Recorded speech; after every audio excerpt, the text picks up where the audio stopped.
To his thousands of Instagram followers, Harrison Ward is an outdoor-loving fell runner. But Cumbria's fell foodie has been through some tough times to get here. Harrison used to be 22 stone, an alcoholic, battling depression. I was just sort of living a double life, really. I mean, I was very much in the hospitality industry, so I was very much in that scene, I guess, kid in a sweet shop, drinking every day sort of thing. Any chance to get to the pub, sort of putting off family, friends, you know, my girlfriend at the time, and it got to the point where this relationship finished, and I guess my eyes eventually sort of woke up to this, really. I got sort of the realisation, and I just left everything behind. So the next day I'd left York.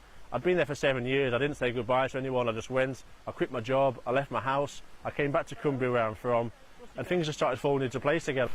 So when I first moved back to Cumbria, I didn't drive, so it was just a way of getting around, really. And I couldn't run a bath before either, so I just sort of got into it that way, started doing the trails, a bit through the roads, and then next minute in the fells. Sort of like the challenge of going up that hill was like the challenges I was facing in my own life.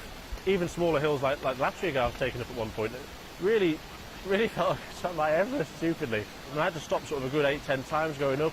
Harrison's love of the outdoors grew from running and walking to wild camping.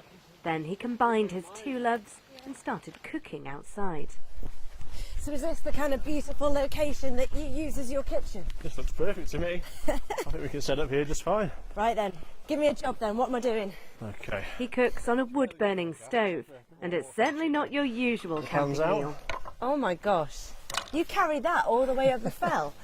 That's just not, half of it. That is not light at all. My grandma's a keen cook, so I guess I've cooked a lot with her growing up. She lived just around the corner from me, really, and spent a lot of time with her from a young age. So yeah, and she sort of passed away when I was about 12, 13, and the only thing I really asked for was her recipes, to be honest. And she gave me a little ice cream box that she left with all the recipes she'd wrote down over time. So I used those and just went from there, really. Wow.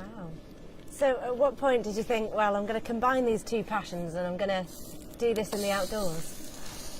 It was just, I guess, as the love for the fell sort of got ignited again. It was something I didn't really do loads of. I just thought, why not take it outside? I mean, it's how they used to cook, I guess. You know, in caves like this, and you know, in little settlements, always over fire. So why not do more of the recipes we do today, modern dishes, but on sort of primitive equipment and on fire, really. So that's what I'd like to try and do.